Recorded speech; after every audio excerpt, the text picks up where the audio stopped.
Time independent Schrodinger equation. Time dependent जो Schrodinger equation होती है उसकी फॉर्म है -h/2m del square plus v R T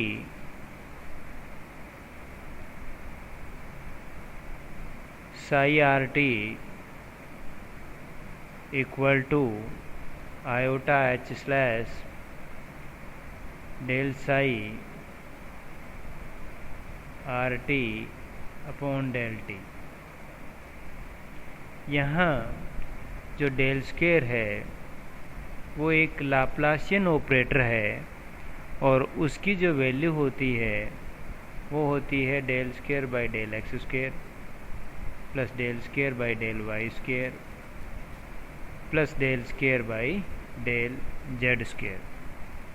इसे लाप्लासियन ऑपरेटर कहते हैं। टाइम इंडिपेंडेंट श्रोडिंगर इक्वेशन जो है वो हम ड्राइव करना चाह रहे हैं। बहुत सारी ऐसी इवेंट्स होती हैं जिनमें जब पार्टिकल कोई चलता है या मूवेबल होता है तो उसकी जो पोटेंशियल एनर्जी होती है वो टाइम पे डिपेंड नहीं करती है। मतलब पोटेंशियल एनर्जी जो है वो टाइम की इंडिपेंडेंट है, पोजीशन पे सिर्फ डिपेंड करती है, टाइम पे नहीं डिपेंड करती है। तो हम यह कह सकते हैं कि V R T equal to V R. ये हमारे पास में एक वो सिचुएशन है जिसमें पार्टिकल की पोटेंशियल एनर्जी जो है वो केवल पोजीशन पे डिपेंड कर रही है, टाइम पे डिपेंड नहीं करती है।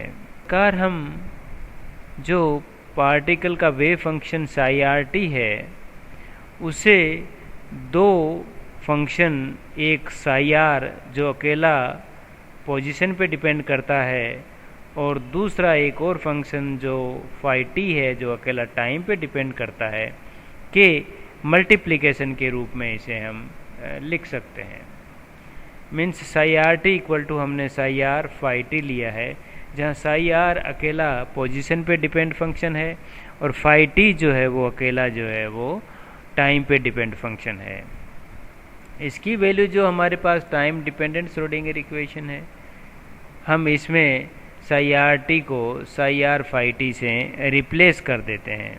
टाइम डिपेंडेंट श्रोडिंगर इक्वेशन में psi R T equal to psi are phi T रख दें तो हमारे पास ये फॉर्म मिलती है। First left hand side form है, उसके लिए फाई टी कॉन्स्टेंट होगा तो हम फाई टी को बाहर ले लेते हैं, तो हमारे पास में ये जो फॉर्म है वो इस फॉर्म में आ जाती है।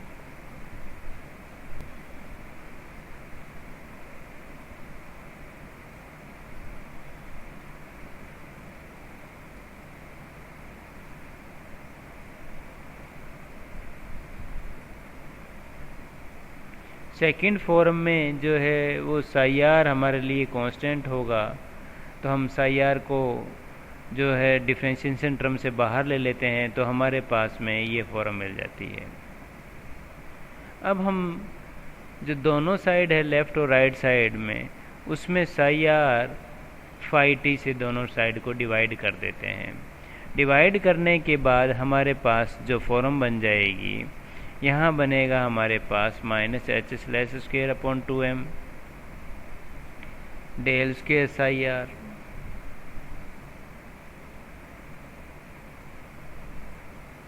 डिवाइडेड बाई साई आर, क्योंकि यहाँ पर फाई टी जो है वो दोनों तरफ कैंसिल आउट हो जाएगा, प्लस वी आर, क्योंकि साई आर फाई टी से डिवाइड कर दिया तो ये पूरा कैंसिल आउट हो जाएगा, equal to minus iota h slash, इसको भी साई आर फाई टी से डिवाइड किया है तो साई आर कैंसिल आउट हो जाएगा, 1 by phi t del phi t by del t. अब इस इक्वेशन को देखें हम तो हमारे पास में जो लेफ्ट हैंड साइड वाली टर्म है ये सिर्फ पोजीशन पे डिपेंड कर रही है और राइट हैंड वाली जो साइड है वो सिर्फ टाइम पे डिपेंड कर रही है। इस प्रकार यदि पार्टिकल के लिए टाइम चेंज हो, पोजीशन चेंज नहीं हो, तो लेफ्ट साइड जो है वो कांस्टेंट हो जाएगी, और यदि टाइम कांस्टेंट हो, पोजीशन बदले, टाइम इंटरवल कांस्टेंट हो और पोजीशन बदले, तो राइट साइड वाली जो है टर्म वो कांस्टेंट हो जाएगी और लेफ्ट साइड वाली टर्म जो है वो वेरिएबल हो जाएगी। तो ये ऐसा हो नहीं सकता, क्योंकि दोनों लेफ्ट साइड और राइट साइड इक्वल है। तो ज़रूरी है कि ये तभी संभव होगा जब दोनों ही टर्म आर और टी पे डिपेंड नहीं करे। इसका मतलब ये हो गया कि ये किसी कांस्टेंट के इक्वल होगा।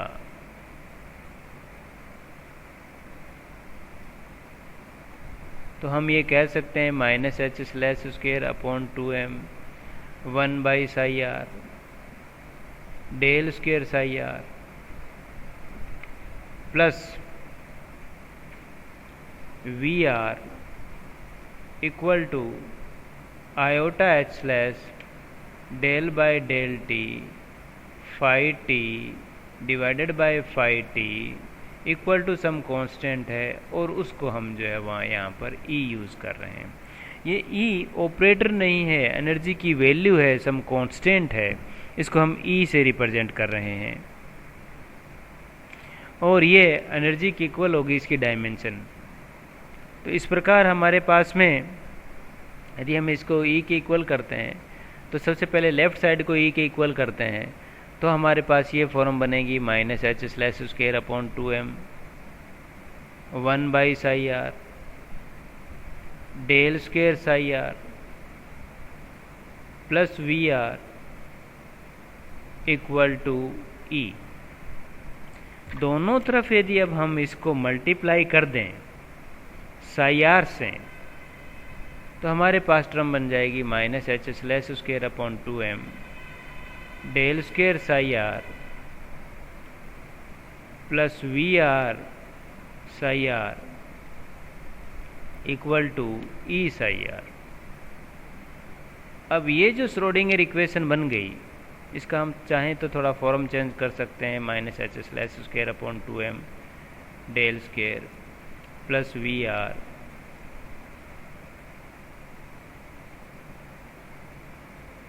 Sai r equal to e psi r. ये अब हमारे पास टर्म बन गई। ये टर्म हमारे पास में जो है वो टाइम इंडिपेंडेंट श्रोडिंगर इक्वेशन है, जिसमें ई कांस्टेंट है, वी पोटेंशियल एनर्जी है, डेल स्क्वेयर लाप्लासियन ऑपरेटर है, एच स्लैश जो है वो प्लांक कांस्टेंट है, एम जो है वो पार्टिकल का मास है। इस प्रकार हमें ये टाइम इंडिपेंडेंट श्रोडिंगर इक्वेशन मिली। एक टाइम इंडिपेंडेंट श्रोडिंगर इक्वेशन है जिसमें कोई पार्टिकल जो है वो potential energy region v r के अंदर जो है वो मूवेबल है, गतिशील है, और उसका जो वेव फंक्शन है वो है साई आर, और ये साई आर जो है पोजीशन पे डिपेंड कर रहा है, टाइम पे डिपेंड नहीं कर रहा है। यहाँ ई जो है वो पार्टिकल की टोटल एनर्जी है, जिसमें पोटेंशियल एनर्जी और काइनेटिक एनर्जी दोनों हैं। अब हम राइट साइड को इक्वल करते हैं और आयोटा एच इसको रीअरेंज करते हैं हम थोड़ा।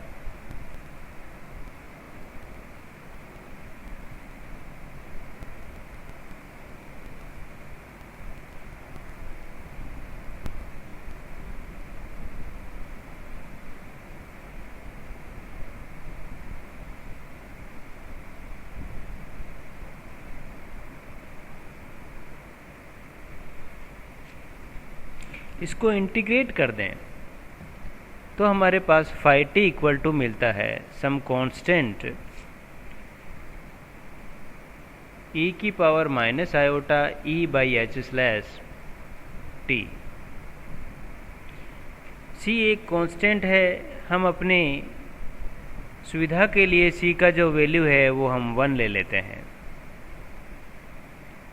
तो हमारे पास फाई टी की जो वैल्यू मिलेगी वो हो जाएगी e की power minus iota E by h slash into t. Potential region v r के अंदर जो हमारे पास सॉल्यूशन था, जो हम स्टार्टिंग में इसको दो अलग अलग पार्ट में लिया था, साई आर और फाई के मल्टीप्लिकेशन के रूप में, तो यदि हम फाई टी की वैल्यू यहाँ पुट कर दें तो हमारे पास में जो सॉल्यूशन मिलता है वो आ जाता है साई आर ई की power minus iota E by h slash and T. तो साई आर जो है वो पोजीशन पे डिपेंड वेव फंक्शन है और फाई टी जो है वो टाइम पे डिपेंड वेव फंक्शन है, जिसकी वैल्यू हमें मिलती है ई की power minus iota E by h slash into. इस प्रकार जो साई आर हमारे पास में है वो टाइम इंडिपेंडेंट जो श्रोडिंगर इक्वेशन है उसका सॉल्यूशन है।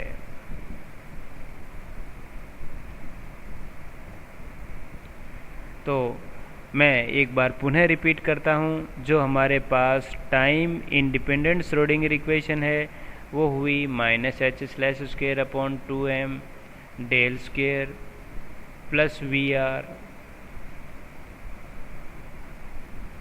Sai r equal to e psi r. यहाँ ई जो है वो टोटल एनर्जी है जिसमें पोटेंशियल एनर्जी और काइनेटिक एनर्जी का सम है, साई आर इसका सॉल्यूशन है और जो है साई आर वो पोजीशन पे डिपेंड फंक्शन है।